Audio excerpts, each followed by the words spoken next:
Well, hey crafty friends, it's Hiedi Scott with DiyDreaming, and on this video tutorial I'm going to show you how I have completely remade my pumpkin shelf sitters from last year. And I want to give you this idea because you could use it on 1,000 different projects. For example, during Easter time on some bunny shelf sitters, or during Christmas time on some Christmas tree shelf sitters, or with some of the shelf sitters that are shaped like houses, different things that you can pick up at craft stores, at Dollar Tree. So I want you to be thinking as you're watching this video about where else you could use this exact same idea. As you're hopping on, say hello, let me know where you're watching from, feel free to sprinkle, all that normal stuff. Okay, so I posted pictures earlier today of my shelf sitters from last year. And what I did was I basically stenciled them with black chalk paste, and then I put a ribbon on them and some bling. And that was what they did last year. So this year, we're gonna sort of copy this adorable idea that the owner of Magnolia Design Company, Lisa Ramsey, showed last week. And what I did was I used some blue painter's tape to tape off an area that I was going to paint. These shelf sitters and most others are completely paintable. Now, paint is permanent, so that means that it will stay this way unless next year I decide to paint the whole entire thing a different color. But what I did for this step was I just measured from the widest spot on the tummy of the pumpkin out 2 1/3 inches. And then I took my painter's tape and I just basically applied my tape, which is still here. And I did the front and the side, okay? And then I painted 2 coats of this steel colored Waverly chalk matte finish no prep acrylic paint plaid brand from Walmart. You can use whatever kind of paint you have on hand, whatever color you want. In my home decor, I tend to go a little bit more neutral. So instead of doing bright orange, which would be adorable, I decided to go a little more muted and do my pumpkins gray this year. Okay, so I'm gonna take the tape off. We'll take a peek and see how it looks.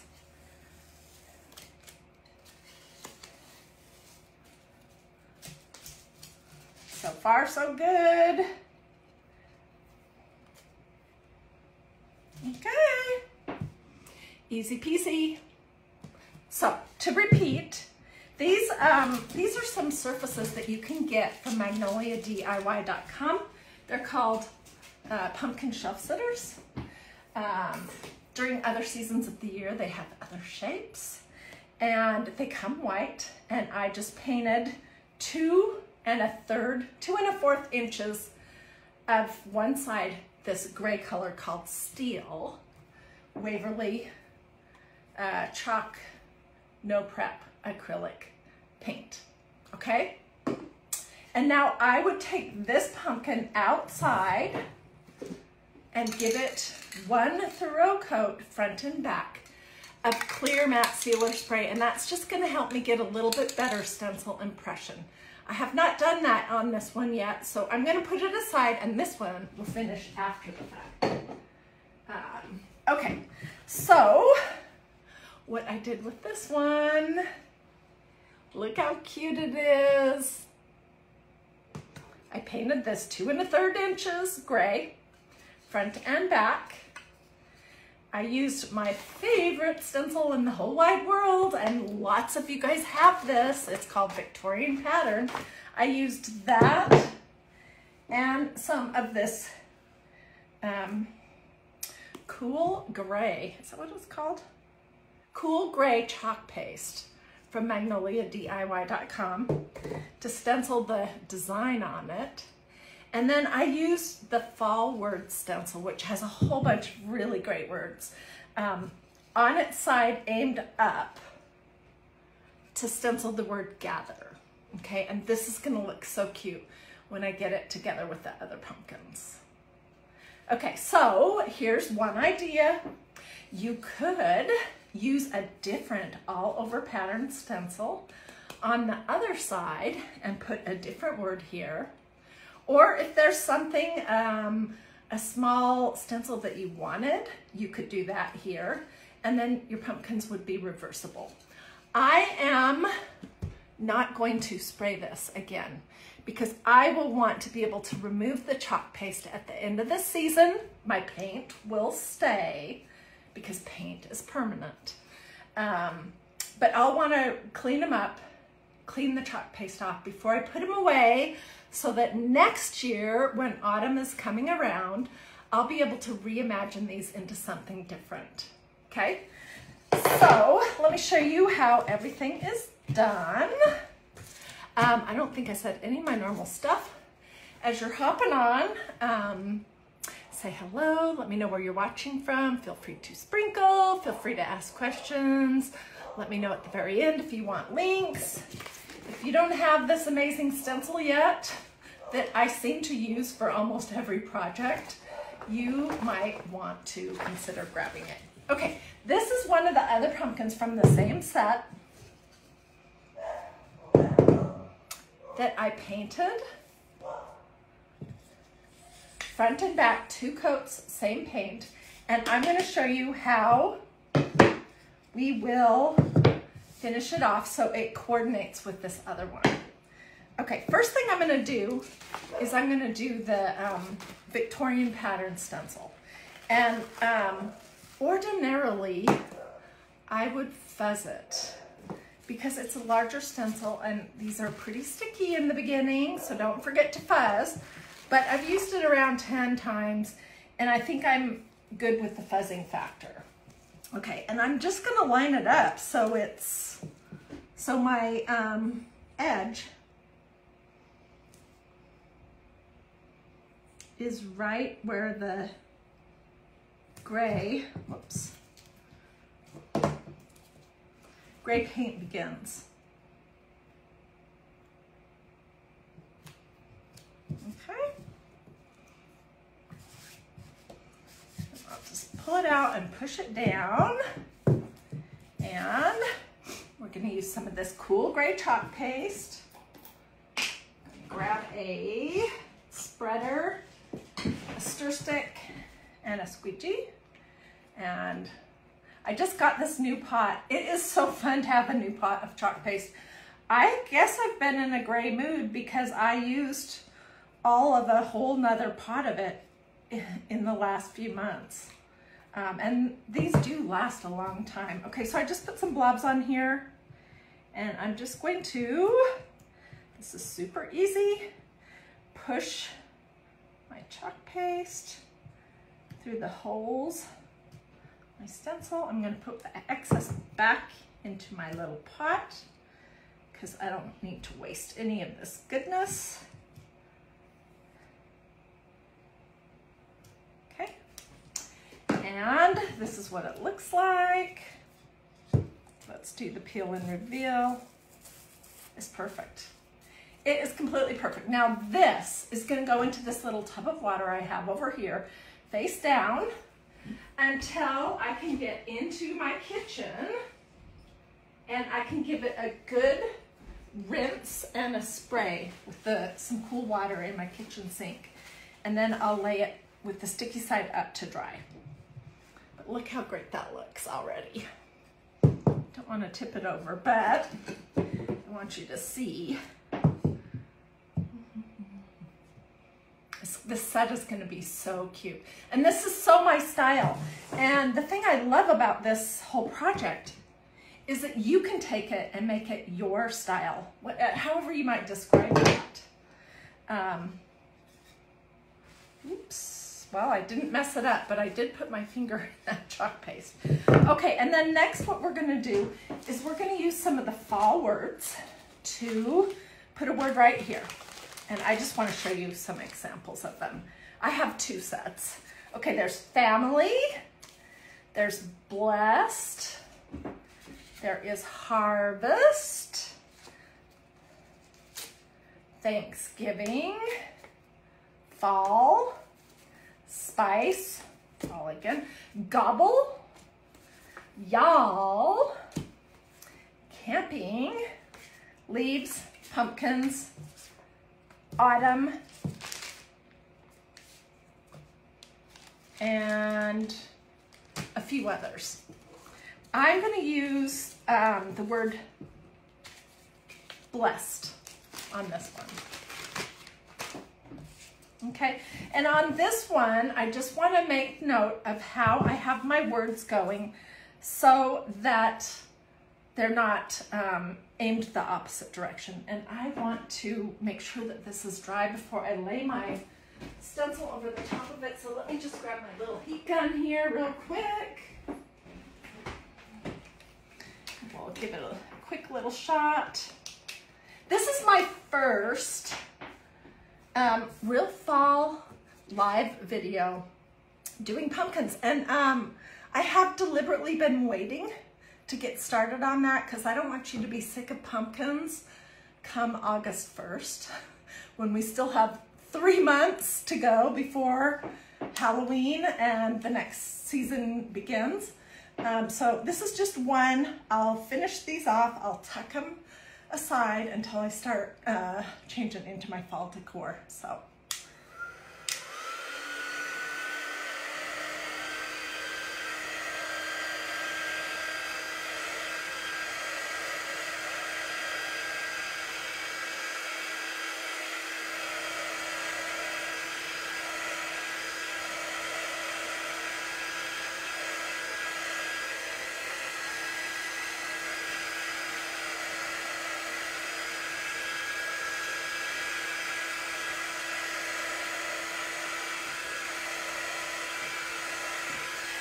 Okay, whichever direction you end up putting your words, make sure that all of your words, if you do this idea, are aiming the same direction. Otherwise, it could look kind of odd, I think.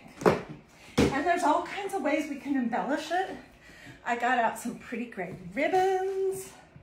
I got out some bling just in case. I don't know. So this is the word blessed from the fall words stencil set.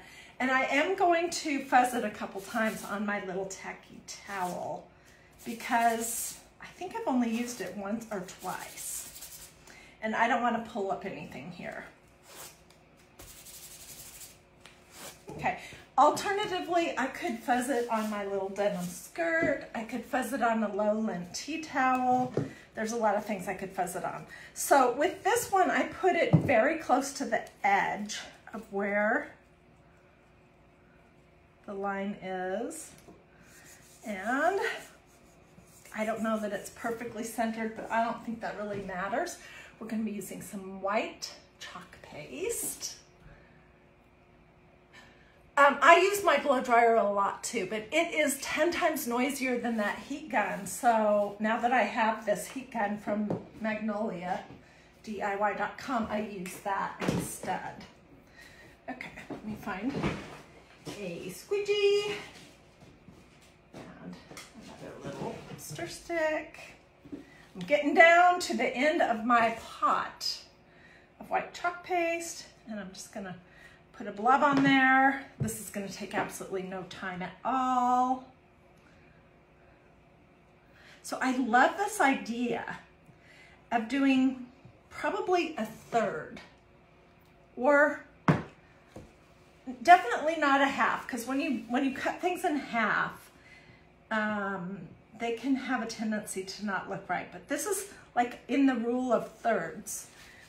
So you could cut a surface into thirds and paint one part of it.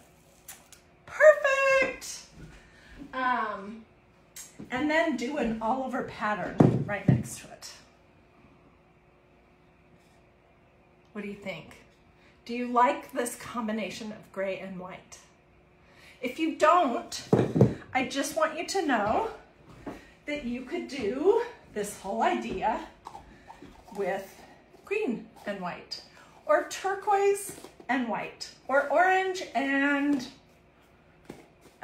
green, or orange and purple. I mean, or black and white. Honestly, whatever combination of colors you like. Let's see how these are starting to look together. They're gonna be so cute on my bookshelf. And then I have one more word that I'm gonna use on the tall one, which is this guy right here. And it'll have the word autumn. But we're not gonna do this one yet because I need to go outside and give it a quick spray. And why am I doing that?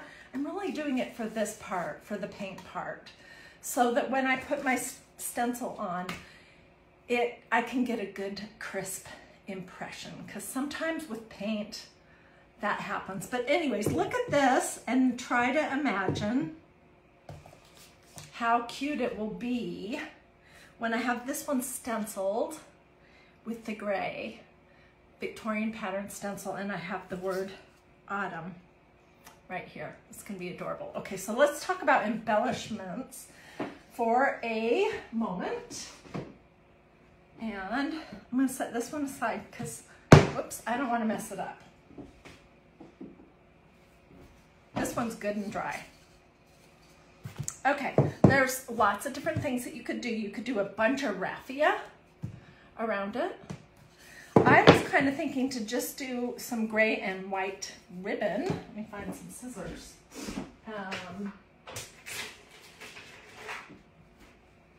And then to look at it to see if possibly we might want to do some bling.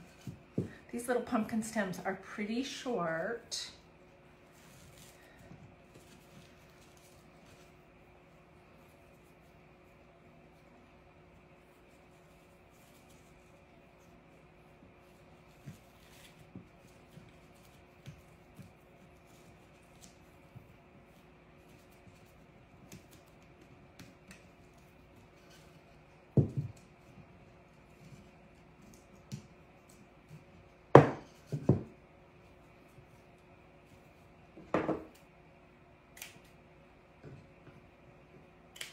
So it could be something simple like that. Or I really do think, because that's such a narrow space, that even some jute might look good. Let me see if I can grab some. I love the gray, the combination of gray, tan, and white. It's just super neutral, and I like that look. So let's see what this looks like.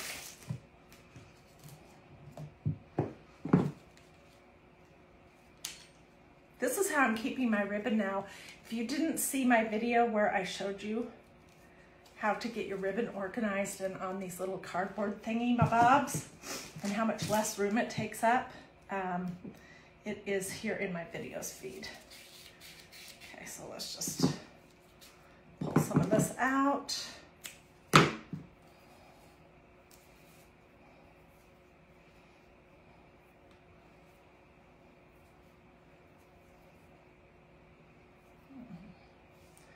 A third.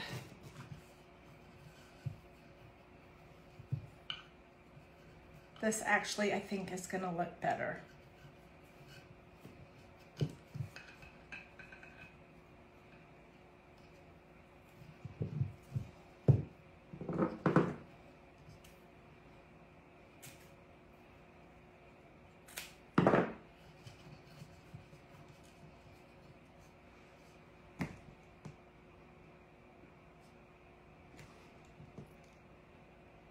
Anyways, this was the short and sweet project that I wanted to show you for today. I think that there is something interesting here in this idea. And I do, again, want to make sure to give Lisa Ramsey credit for the whole idea, because she showed something similar on her pumpkin shelf sitters last week. And that is what inspired me to do it in my style. So if I've inspired you to do it in your style, yay. I'd be glad for that. And if you do something completely different, of course I would love to see pictures, So if you're part of my Dreamy DIY Facebook group that is free, post your pictures over there. If you haven't joined it yet, just type in Dreamy DIY. There is a space in between those two words, Dreamy DIY, in the search bar on Facebook, and it should bring up that group. Just answer the questions, we'll admit you, and then share your pictures, and that would be awesome. So let me just get this neatened up so that you can do a screenshot if you would like to. I have to remember, how did I have it? And just imagine what it would look like when it is all put together. Let's see. Okay, no ribbon, it detracts from the pattern. Dixie, I kind of agree with you.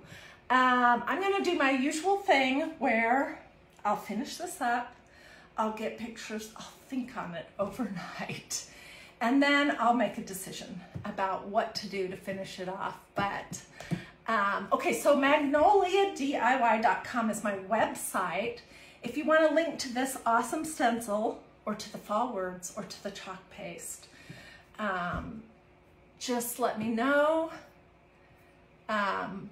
Somebody is having a problem. I tell you what, I'll look you up as soon as I'm finished.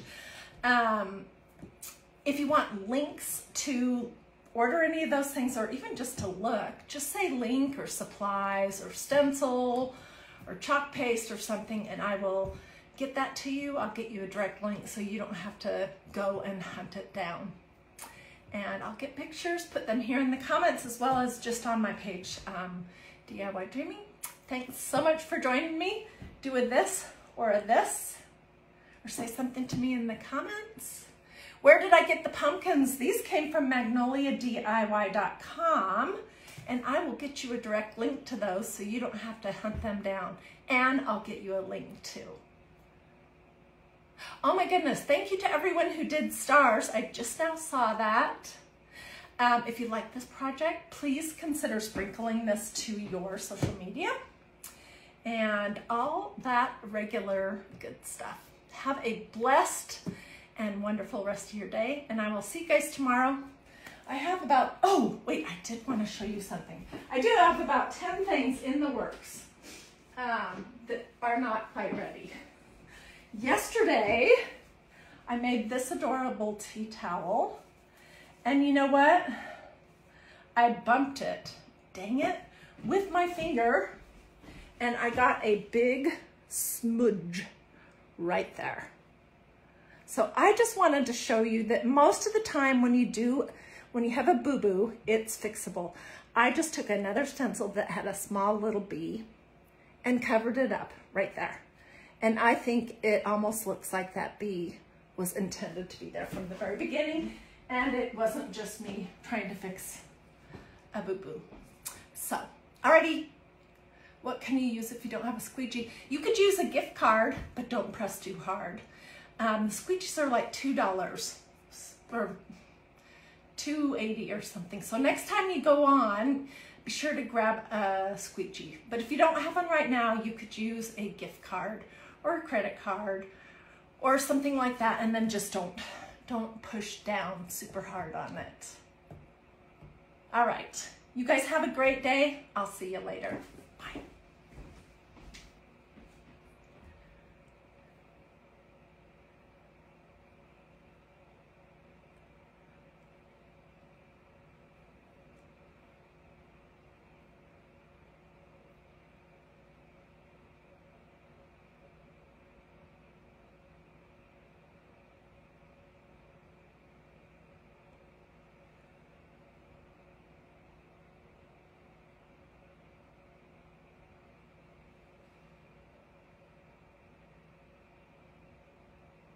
Ooh, I'm going to answer a quick question here before I sign off finally. Is chalk paste permanent? No, it is not. It is not permanent. It's like the chalk that your teacher used on the blackboard when you were in elementary school, except it's in a paste form. And it dries hard and stable, so it's not going to crumble or get brushed off. But when you're ready, you can just take a damp sponge or a paper towel with a little water and take it right off. So it's great. Chalk paint is a completely different animal, completely. Chalk paint is not the same thing as chalk paste. Chalk paint is paint, and paint is permanent, and paint can ruin your stencils. So go ahead and paint your surfaces beforehand with chalk paint, but don't ever use paint or chalk paint on top of your stencils unless you want to use them only 1 or 2 times. And I want to use mine 50 or 60 times. I want to use them this year, next year, and the year after, and maybe the year after that. So don't ever use any kind of paint if you want your stencil life to be long, because it will dry in the mesh of your stencil and it is permanent. Chalk paste can be washed right off. Okie dokie. See you guys later. Thanks for watching. Bye.